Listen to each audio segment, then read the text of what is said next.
নমস্কার বন্ধুরা, দিদির রান্নাঘর উইথ ব্লগ চ্যানেলে আপনাদের প্রত্যেককে স্বাগত। দেখুন, আজকে নিয়ে চলে এসেছি একদম লাল লাল ঝাল ঝাল দুর্দান্ত স্বাদের ভোলা মাছের ঝাল। গরম ভাতের সাথে এই রকম ধরনের একটা মাছের ঝাল থাকলে কি আর কিছু লাগে বলুন? তো চলুন আজকের এই অসাধারণ ঝাল ঝাল ভোলা মাছের ঝালটা আমি কিভাবে বানালাম ঝটপট দেখে নিন। তো দেখুন বন্ধুরা, ভোলা মাছের ঝালটা করার জন্য কড়াইতে দিয়ে দিয়েছি তেল। তেলটা খুব ভালোভাবে গরম করে মাছগুলো আগে সুন্দর করে ভেজে নেব। তেল সুন্দর গরম হয়ে গেছে।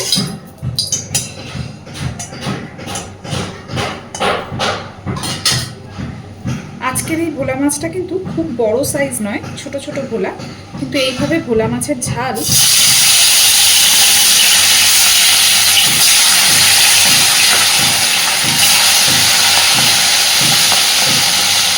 মাছগুলো ভেজে নেব। এক পিঠ ভেজে নিয়েছি সুন্দরভাবে, এবার আস্তে আস্তে উল্টে দেব।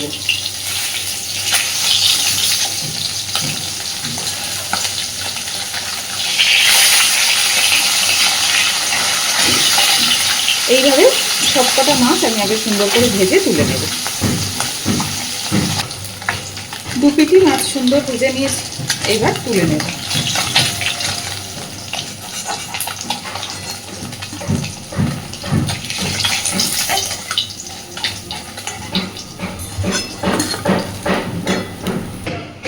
মাছ ভাজার পরে কড়াইতে যথেষ্ট তেল আছে, আর আমি তেল দেব না।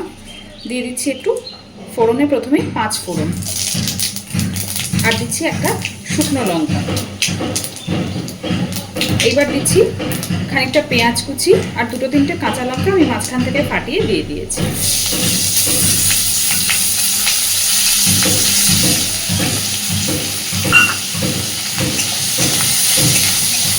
একই সাথে আমি একটা আলু লম্বা লম্বা করে কেটে নিয়েছি।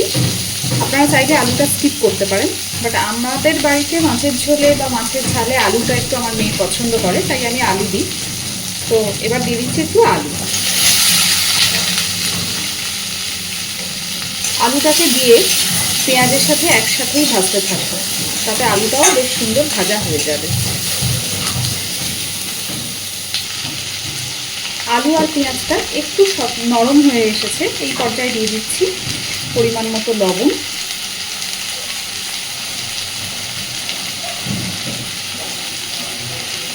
আর দিচ্ছি হলুদ গুঁড়ো।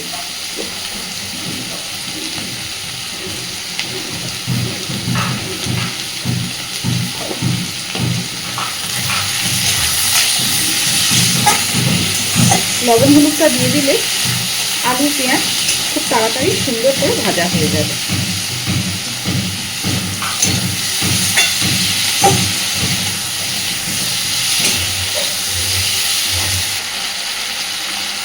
সব কিছু ভালোভাবে ভেজে নিয়েছি।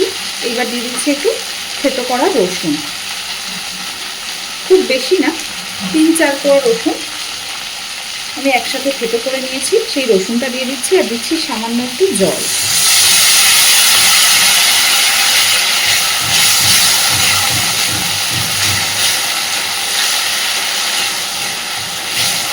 দিয়ে দিচ্ছি ঝালের পরিমাণ অনুযায়ী লঙ্কা গুঁড়ো।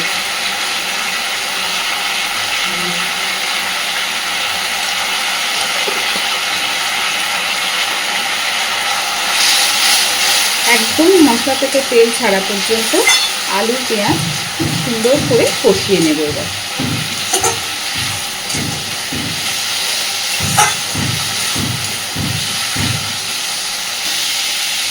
সুন্দরভাবে কষিয়ে নিয়েছি, পুরোপুরি তেল ছেড়ে গেছে। এইবার দিয়ে দেব জল।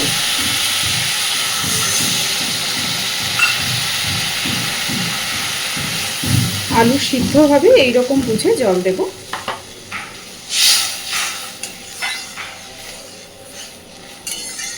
মোটামুটি 70% আলুটা সিদ্ধ হয়ে যাবে, এইভাবে ফুটিয়ে নেব আগে। তো দেখুন, ঝোল সুন্দর ফুটতে শুরু করেছে, আর আলুও মোটামুটি ভালোই সিদ্ধ হয়ে এসেছে। এইবার দিয়ে দেব ভেজে রাখা সমস্ত মাছগুলো।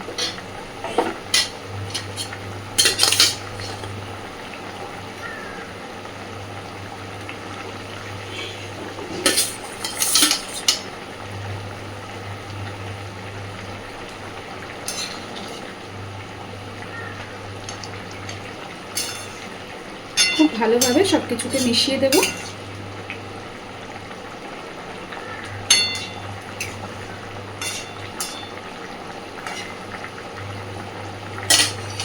গ্যাসের ফ্লেমটাকে মিডিয়ামে দিয়ে ভালোভাবে 5 থেকে 7 মিনিট ফুটতে দেব। তো দেখুন খুব সুন্দর করে মাছের ঝালটা শুকিয়ে এসেছে, অনেকটাই ফুটে গেছে। একদম লাল লাল ঝাল ঝাল ভোলা মাছের এই ঝাল গরম ভাতের সাথে দুর্দান্ত। তো গ্যাসের ফ্লেমটা এই পর্যায়ে আমি একদম কমিয়ে দেব, আর ওপর থেকে দিয়ে দিচ্ছি সামান্য পরিমাণে একটু ধনেপাতা কুচি। বিশ্বাস করুন, এক থালা গরম ভাত নিমেষে খাওয়া হয়ে যায় এরকম একটা মাছের ঝাল থাকলে। আর ভোলা মাছের ঝাল এইভাবে ধনেপাতা দিয়ে লাল লাল এই ভোলা মাছের ঝাল যারা ভালোবাসেন তারা জানেন এর কিন্তু একটা আলাদাই অসাধারণ একটা স্বাদ। তো এই পর্যায়ে আমি গ্যাসের ফ্লেমটাকে অফ করে এইভাবেই ঢাকা দিয়ে মিনিট 5 রেখে দেব, তারপর সার্ভ করব। আজকের আমার এই ভোলা মাছের ঝালের রেসিপিটা আপনাদের কেমন লাগলো অবশ্যই আমাকে জানাবেন, আর এইভাবে বাড়িতে বানিয়ে দেখবেন, গরম ভাতের সাথে একদম জমে যাবে। তো প্লিজ আমার চ্যানেলটাকে লাইক, শেয়ার এবং সাবস্ক্রাইব করে আমার পাশে থাকবেন।